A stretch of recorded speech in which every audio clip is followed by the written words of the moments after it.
என் இனிய உணர்வே கதையின் தொடர்ச்சி. பார்த்திபனுக்கு பம்பாயில் கவனிக்க வேண்டிய பல காரியங்கள் இருந்தன. ஆனால் வீட்டு நினைவு அவன் மனதை அலக்கழிக்க தொடங்கிவிட்டது.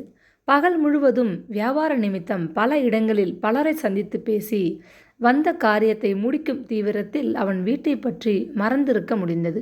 ஆனால் இரவுக்கு பின் ஓட்டலில் தன் அறையில் வந்து படுத்துக்கொள்ளும் போதெல்லாம் நோயாளியான தன் தாயையும் தன் அன்பு மனைவியையும் எண்ணி உறக்கமின்றி தவித்து கொண்டிருந்தான்.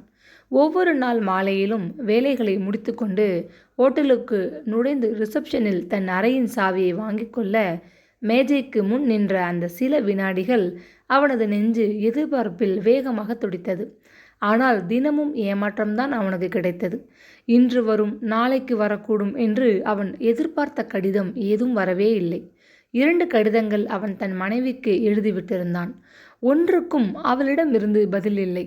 சாம்பவி ஏன் மௌனமாக இருக்கிறாள்? டாக்டர் வைத்தியலிங்கத்திற்கும் அவன் ஒரு கடிதம் போட்டிருந்தான். வேலை மும்முரத்தில் அவருக்கு பதில் போட நேரம் இருக்கவில்லை. போகட்டும், சாம்பவி ஏன் பதில் எழுதவில்லை? நெஞ்சை அந்த கவலை நெருஞ்சி முள்ளாக தைத்தது.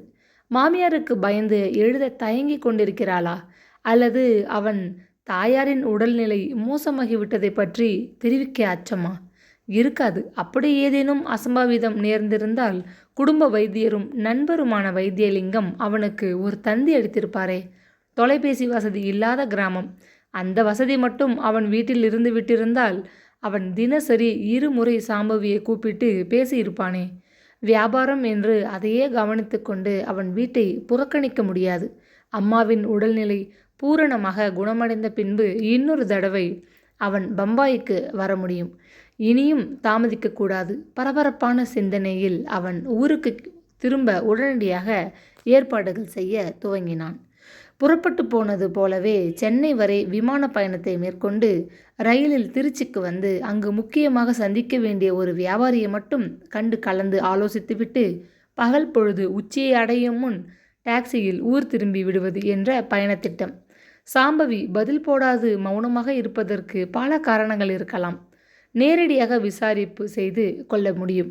ஆனால் இத்தனை நாள் பிரிவுக்கு பின் அவன் வெறுங்கையுடன் ஊருக்கு திரும்ப முடியாதே. அவளுக்கு என்ன வாங்குவது? மிக குழப்பத்துடன் நண்பன் ஒருவனுடன் அன்று காலை காந்தி மார்க்கெட்டுக்குள் நுழைந்தான். அங்கு ஒரு கடையில் சாம்பவி அணிந்து கொள்ள 2 வங்காள பட்டுச் சேலைகளை பார்த்து வாங்கி கொண்டான். கூட வந்த நண்பன் தன் மனைவிக்கு புடவையுடன் உடுத்த பாவாடைகள் வாங்குவதை கவனித்து அவனும் சாம்பவிக்கு உத்தேசமான அளவில் பல வண்ணங்களில் பாவாடைகள் வாங்கி கொண்டான். பின்பு ஓட்டலுக்கு திரும்பும் முன் ஒரு நகைக்கடைக்குள் நுழைந்தான். சாம்பவிக்கு முத்து ஆபரணங்கள் ரொம்ப பிடிக்கும் என்று கடிதம் ஒன்றில் எழுதியிருந்ததை படித்த நினைவு வரவே அழகானதொரு முத்துச்சரம் ஒன்றை வாங்கி கொண்டான். தாயாருக்கு பரிசாக ஒரு பிஸ்கட் டின்னையும் வாங்கி கொண்டு எல்லாவற்றையும் பெட்டிக்குள் வைத்து பூட்டினான். பால் செம்பை எடுத்துக்கொண்டு வழக்கம் போல அவள் அவனது அறைக்குள் வரும்போது அவன் கட்டாயம் கேட்கப் போகிறான். கல்யாணத்திற்கு முன்பு நாள் தவறாது பல பக்கங்கள் கொண்ட கனமான கடிதங்கள் எழுத முடிந்த உனக்கு ஒரு 4 வரி பதில் போட முடியாமல் போனதின் உண்மை காரணம் எனக்கு தெரிந்தாக வேண்டும். அவன் அதட்டி கேட்க தேவையில்லை. சாதாரணமாக கேட்டால் கூட சாம்பவி முகம் வெளுத்து போய்விடுவாள். சுபாவத்தில் அவள் மிகவும் பயந்தவள்.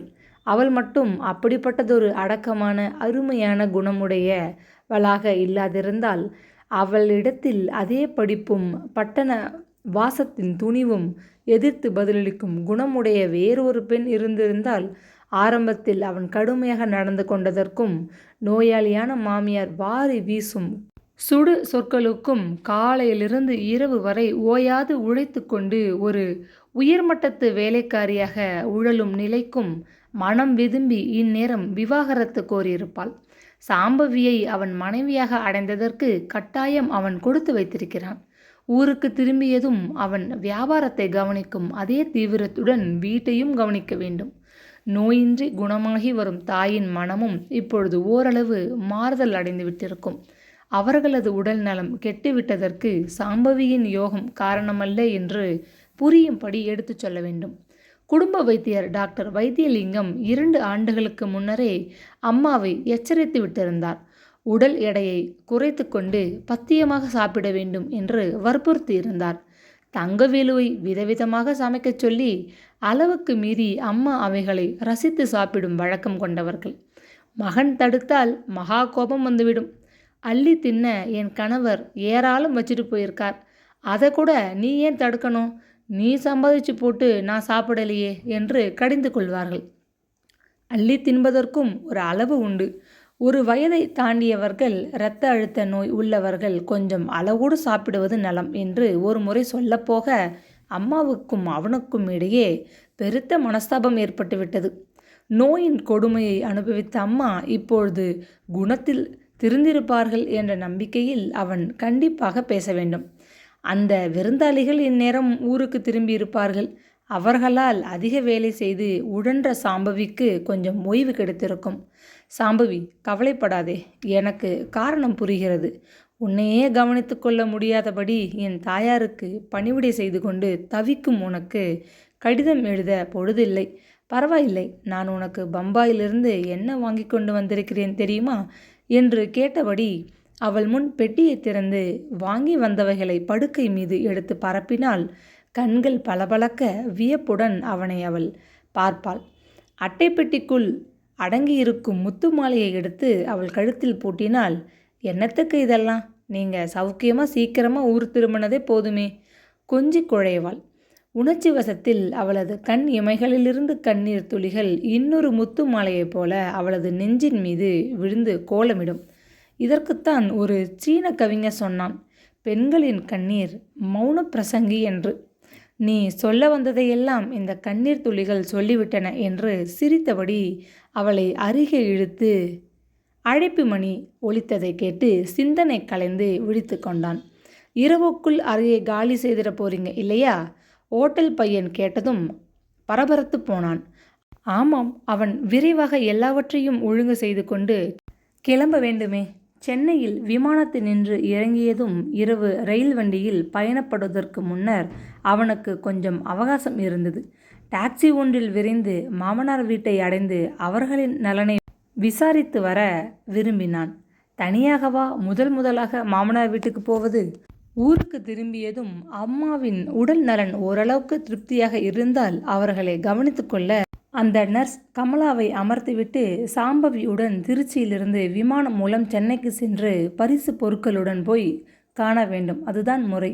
அவளுக்கும் தன் பெற்றோர்களை பார்க்க ஆசையாக இருக்குமே. வீட்டோடு கட்டுண்டு கிடக்கும் அவளை இனி வெளியே அங்கும் இங்கும் தான் போகும்போது கூட்டிக் கொண்டு செல்ல வேண்டும். முதலில் கோவிலுக்கு போய் ஒரு அர்ச்சனை செய்துவிட்டு பின்னர் அவளை அடுத்த டவுனில் இருக்கும் தன் கடைக்கு அழைத்து சென்று எல்லாவற்றையும் காட்ட வேண்டும். அவர்களது வியாபாரத்தை பற்றி அவள் தெரிந்து கொள்ள வேண்டியது முக்கியமாயிற்றே. குடும்ப வக்கீலை கலந்து ஆலோசித்து அவளையும் வியாபாரத்தில் ஒரு பங்குதாரராக ஏற்க முயல வேண்டும். கடை தெருவில் இருந்து திரும்பும்போது அவளுக்கு பிடித்த வாச மல்லிகை சரத்தை வாங்கி வருங்காலத்தை பற்றி இனிக்க பேச வேண்டும். அவளை அவன் உயிருக்கு மேலாக காதலிக்கிறான். கல்யாணத்திற்கு முன் கடிதங்களில் எழுதிய அத்தனையும் உண்மை. அவளை மயக்கி தன் மனைவியாக்கிக் கொள்ள எடுத்துக்கொண்ட சூழ்ச்சி அல்ல என்பதை அவள் புரிந்து கொள்ளும் வகையில் அவன் இனி ஒரு அன்பான, இனிய, கடமைமிக்க கணவனாக இருக்கப் போகிறான்.